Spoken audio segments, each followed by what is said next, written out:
Waziri Mkuu wa Jamhuri ya Muungano wa Tanzania Dr. Mwigulu Nchemba amemtaka mkuu wa mkoa wa Tanga Batrida Burian kumpokea na kumsikiliza Happy Charles aliyedai kupokonywa kwa nguvu mtoto wake wa umri wa mwaka mmoja. Hatua hiyo imekuja baada ya Happy kulalamika mbele ya Dr. Mwigulu wakati akizungumza leo Juni 6, 2026 na wakazi wa Ifunda mkoani Iringa.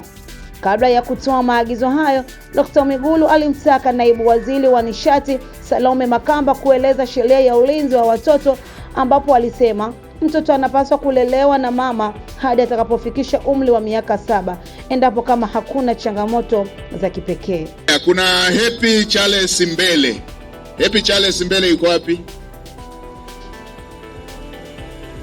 Happy Charles Mbele anasema anaomba msaada, Mheshimiwa Waziri Mkuu nisaidie ili niweze kupewa mtoto wangu mwenye umri wa mwaka mmoja na miezi miwili tu, aliyechukuliwa kwa nguvu na baba yake Mhandisi Kevin Mlanga wa Tanga.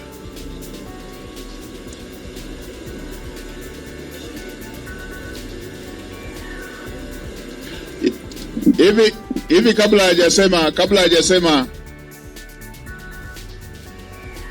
hata hajasema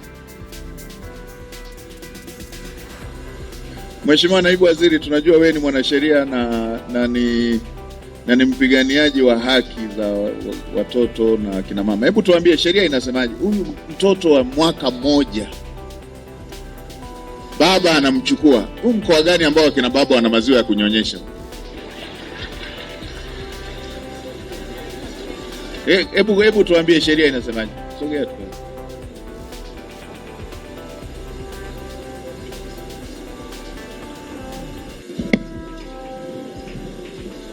Mheshimiwa Waziri Mkuu, sheria ya ulinzi wa mtoto inasema mtoto atakaa na mama yake mpaka afikishe miaka 7. Na mazingira pekee ambayo anaweza kanyang'anywa ni pale ambapo mama amethibitika kwamba hana uwezo wa kumlea mtoto kwa sababu za kiafya, kiakili na kimaadili. Asante Mheshimiwa Waziri Mkuu. Hebu mama yetu tuambie, madaktari walikuona na tatizo la kumlea mtoto?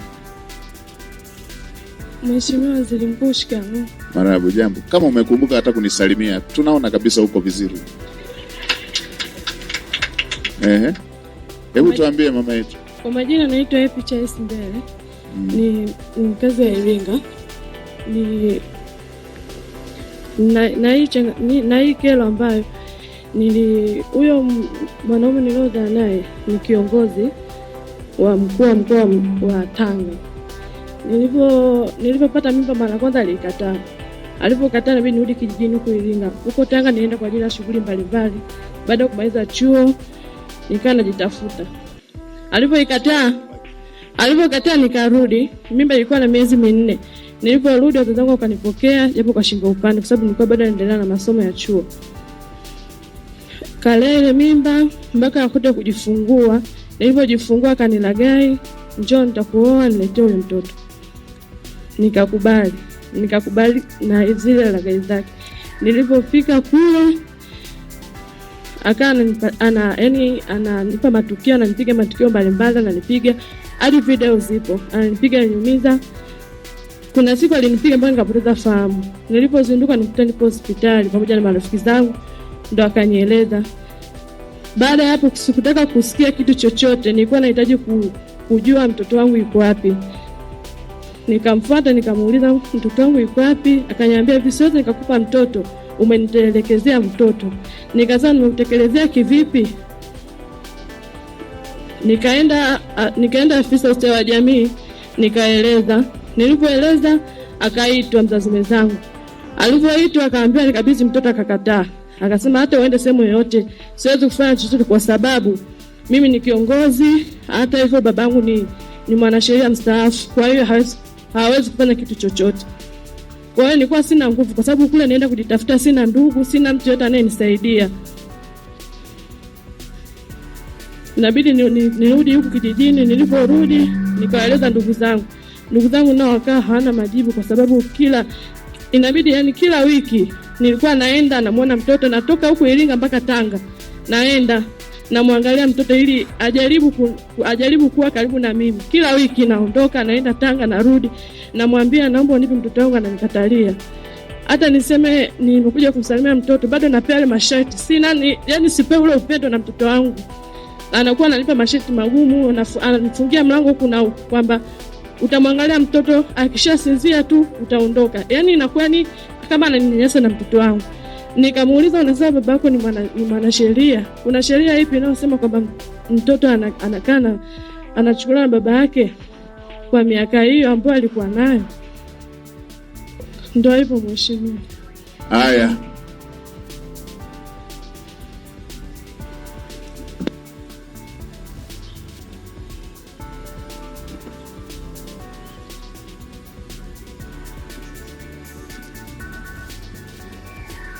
Afisa ustawi wa jamii, hebu njoo tuelezee utaratibu. Afisa ustawi wa jamii wa mkoa, wilaya, hebu tuambie utaratibu jambo hili.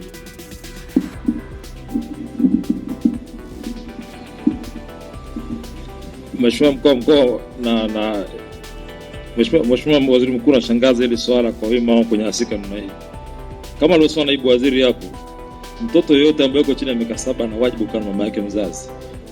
Japo pale kwenye kifungu cha 26 B, C na D ameeleza mazingira ambayo mama atanyang'anywa huyo mtoto.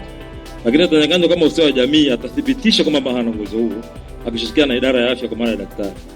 Sasa huyu mtoto anaonekana baba kamchukua kwa nguvu na mama hana shida yoyote. Kwa hiyo hili ni swala la kushirikia kisheria, tunaomba tulichukue tufanye nalo kazi, mama apate haki yake. Na sio haki ya mama tu, hata yule mtoto anakosa haki ya kukua katika mazingira salama ambapo mtoto atakuwa vizuri.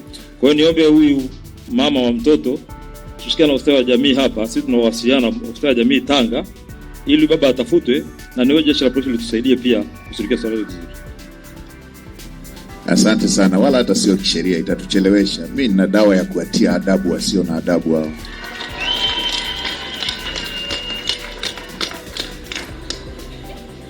Katibu, mpatie milioni 1 ya nauli huyu mama. Kesho aondoke kwenda Tanga. Aondoke kwenda Tanga na afisa maendeleo ya jamii, afisa ustawi wa jamii. Mkifika pale Tanga, fikieni kwa mkuu wa mkoa wa Tanga. Mheshimiwa mkuu wa mkoa, mpigie mkuu wa mkoa wa Tanga, mwambie atapokea hawa wageni, muunganishe nao. Kesho Jumatatu anakofika Tanga, mkuu wa mkoa awe na yule muhusika huyu anayemtaja. Ndio ni damu yake, lakini lazima aheshimu sheria za nchi. Ndio. Lazima aheshimu sheria za nchi.